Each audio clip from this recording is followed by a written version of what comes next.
Hi friends, welcome back to my channel. అందరూ ఎలా ఉన్నారు? నేను బాగున్నాను. మీరు ఎలా ఉన్నారో నా కామెంట్లో చెప్పండి. అండ్ ఫస్ట్ ఆఫ్ ఆల్ ఈరోజు వీడియో వచ్చేసి చాలా ఇంపార్టెంట్ వీడియో. న్యూ మదర్స్కి అయితే చాలా చాలా ఇంపార్టెంట్.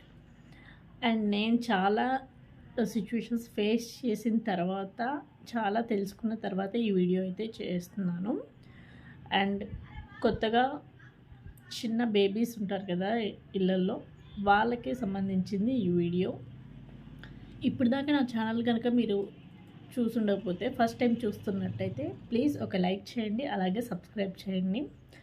ఇంకపోతే ఈరోజు టాపిక్ వచ్చేసి చిన్నపిల్లలకి ఎక్కువగా దెబ్బలు తగులుతూ ఉంటాయి కదా, మెయిన్గా తలకి తగులుతూ ఉంటాయి. అంటే కూర్చున్నప్పుడు వెనక్కి దొలటం, అలాగే నుంచున్నప్పుడు హ్యాండిల్ చేసుకోలేక వెనక్కి పట్టడం, అలా ఎక్కువగా తలకైతే దెబ్బలు తగులుతూ ఉంటాయి. అలాంటప్పుడు ఏమేమి రెమెడీస్ మనం ఫాలో అవ్వాలనేది నేను ఈ వీడియోలో షేర్ చేసుకుంటాను. అండ్ ఫస్ట్ ఆఫ్ ఆల్, పిల్లలు బేబీస్ కింద పడంగానే దెబ్బ తగిలినప్పుడు వాళ్ళ బాడీలో ఏ ప్లేస్కి దెబ్బ తగిలినా మీరు ఫస్ట్ ఆఫ్ ఆల్ ఫాలో అవ్వాల్సిన రూల్ ఏంటంటే, ఐస్ అనేది మనం ఆ ప్లేస్లో అప్లై చేయాలి. మెయిన్గా తలకి తగిలినప్పుడు వెంటనే వితిన్ సెకండ్స్లోనే మీరు ఐస్ అనేది అప్లై చేస్తే ఆ ప్లేస్లో మనకి బ్లడ్ అనేది క్లాట్ అవ్వకుండా ఉంటుంది, నెత్తురు గడ్డ కట్టకుండా ఉంటుంది. అలాగే మనం ఐస్ అప్లై చేయటం వల్ల వాయకుండా కూడా ఉంటుంది. ఇది వచ్చేసి ఫస్ట్ రెమెడీ అండ్ మెయిన్గా ఫాలో అవ్వాల్సిన రెమెడీ. కంపల్సరీ బేబీస్ ఎప్పుడైనా కింద పడినప్పుడు తలకి ఏదైనా దెబ్బ తగిలితే వెంటనే ఐస్ తీసుకొని అప్లై చేయండి. దానివల్ల దానికి లావుగా అవ్వకుండా ఉంటుంది, అలాగే ఆ ప్లేస్లో బ్లడ్ అనేది గడ్డగట్టకుండా ఉంటుంది. ఇది first remedy. And second remedy వచ్చేసి, పిల్లలు ఎప్పుడన్నా ఏదైనా వేడి వస్తువు సంథింగ్, మనం ఇప్పుడు దోశలు పోసి పెనం పక్కన పెట్టినప్పుడు అది పట్టుకున్నా, లేదా ఏదైనా కాలేది పట్టుకున్నప్పుడు వెంటనే దాన్ని వాటర్తో కానీ లేదా ఐస్ పెట్టడం కానీ చేయకూడదు. దానికి మనం కోకోనట్ ఆయిల్ కానీ, లేదంటే అలా కాలినప్పుడు క్రీమ్స్ ఉంటాయి, బంట్ క్రీమ్స్ అని, అలా కాలినప్పుడు ఆ క్రీమ్ అనేది మెయిన్గా ఒకటి ఇంట్లో పెట్టుకుంటే బేబీస్ కానీ పెద్దవాళ్ళకి కానీ ఇలాంటి సిచ్యువేషన్స్లో ఆ క్రీమ్ అనేది అప్లై చేసుకుంటే చాలా యూజ్ అవుతుంది. అలాగే మనం బేబీస్కి కోల్డ్ చేసినప్పుడు, జలుబు దగ్గు ఎక్కువగా ఉన్నప్పుడు హోమ్ రెమెడీస్ అనేవి చాలా బాగా వర్కౌట్ అవుతాయి. అంటే మనము జలుబు దగ్గుకి హోమ్ రెమెడీస్ ఫాలో అవ్వాలి, ఇంట్లో మనం నయం చేసుకోవాలి అనుకుంటే, మనకి జలుబు దగ్గు చేసిన ఫస్ట్ 2-3 రోజుల్లోనే మనం ఇవి ఇంట్లో యూజ్ చేసే రెమెడీస్ అనేవి చేయాలి బేబీస్కి. అలా 4-5 డేస్, వారం తర్వాత మనం ఈ రెమెడీస్ కనుక ఫాలో అవుతే అవి తగ్గవు, అంత త్వరగా తగ్గవు. అండ్ రిజల్ట్ కూడా మీకు అంత త్వరగా కనిపించదు. మీకు రిజల్ట్ త్వరగా కనిపించాలి అండ్ ఇన్స్టంట్ రిలీఫ్ కావాలంటే, స్టార్టింగ్ జలుబు చేసిన ఫస్ట్ 3 రోజుల్లో మన హోమ్ రెమెడీస్ అనేవి యూజ్ చేసుకోవచ్చు. చాలా అంటే చాలా హోమ్ రెమెడీస్ ఉన్నాయి జలుబు దగ్గుకు సంబంధించి. అండ్ నేను ఒక వీడియోలో క్లియర్గా జలుబుకి హోమ్ రెమెడీస్ అండ్ దగ్గుకి హోమ్ రెమెడీస్ అనేవి మీతో షేర్ చేసుకుంటాను. అండ్ ఇంకొక విషయం వచ్చేసి,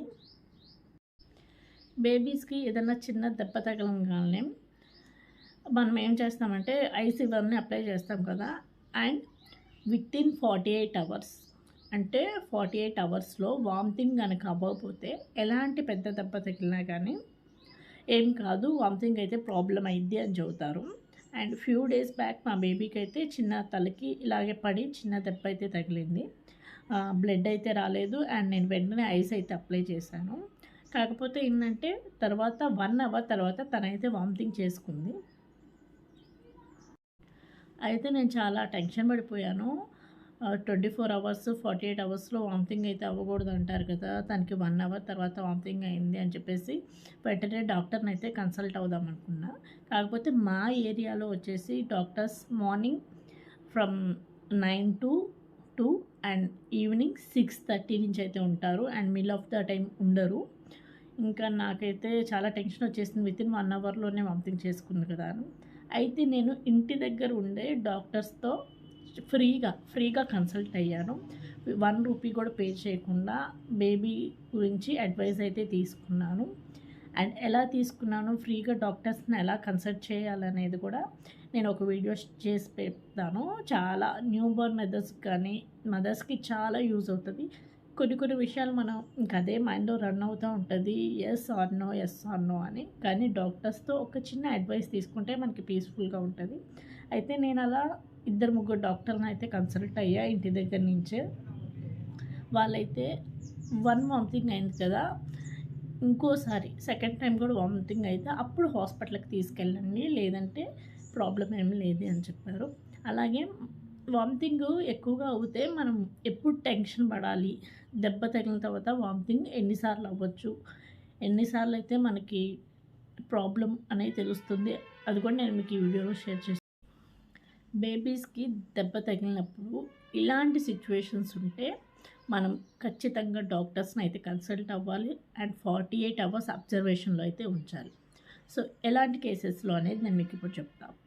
ఎక్కువగా ఫీవర్ వచ్చేయడం, అంటే బేబీ పడిన తర్వాత వితిన్ 1 అవర్ తర్వాత కానీ, ఆ తర్వాత 24 అవర్స్లో ఇప్పుడే కానీ ఎక్కువగా ఈడుస్తున్నా, ఎక్కువగా ఫీవర్గా ఉన్నా, అలాగే ఎక్సెసివ్ వామిటింగ్, ఎక్కువగా వామిటింగ్ చేసుకుంటూ ఉన్నా, అంటే 2-3 టైమ్స్ కన్నా ఎక్కువగా వామిటింగ్ చేసుకుంటున్నా, బాగా ఇంకంతే లేజీగా నిద్రపోవటం, ఎక్కువ రోజు ఎంతసేపు పడుకుంటారు అనేది మనకు తెలిసేది కదా, అంతకన్నా ఎక్కువ టైం ఎక్కువగా నిద్రపోవటం, ఇంకా లేదంటే ఇంకా చాలా ఉన్నాయి. అంటే పక్షవాతం వచ్చినట్టు కనిపించిన, లేదంటే కొంచెం వింతగా బిహేవ్ చేయడం, అలా ఇలాంటి కేసెస్ ఉన్నప్పుడు మనం వెంటనే డాక్టర్ని అనేది కన్సల్ట్ చేయాలి.